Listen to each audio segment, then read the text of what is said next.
நாம் இந்த காணொளியில் பார்க்க போகிறது அகலி என்ற டூரிஸ்ட் ஸ்பாட்டை பற்றி.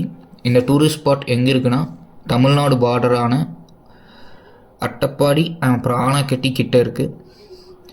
இது ரொம்ப பசுமை வாய்ந்த இடம், மலை சார்ந்த இடம். சுற்றி ஃபுல்லாக ஃபாகாக இருக்கும், பனிமூட்டமாக தான் இருக்கும்.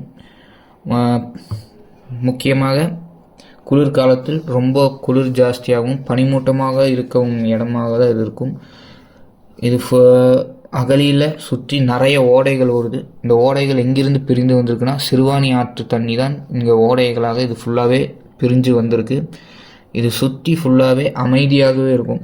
அந்த அகலிக்கு நம்ம போனால் வெறும் பேர்ட்ஸோட சத்தமும் இந்த தண்ணி ஓடுற ஓடையோட சத்தமும், இது கூட குளிர்காற்று இதெல்லாம் ஒரு நம்ம மனதுக்கு நிம்மதி கொடுக்குற இந்த விஷயங்களை மட்டும்தான் நம்ம அங்கே போய் அனுபவிக்கலாம். இதை எக்ஸ்பீரியன்ஸ் பண்ணும்போது நமக்கு உள்ள ஒரு பீஸ்ஃபுல்னஸ் கிடைக்கும். அப்புறம் இங்கே அகலியில் இன்னொரு ஸ்பெஷல் என்னன்னா, மலைவாழ் மக்கள் அங்கே தான் நிறைய பேர் வாழ்கிறாங்க. அப்போ நம்ம அங்கே போகும்போது அவங்களோட வாழ்க்கை முறை, அவங்களோட பழக்க வழக்கங்கள், கல்ச்சர், இது எல்லாமே நம்ம கற்றுக்கலாம்.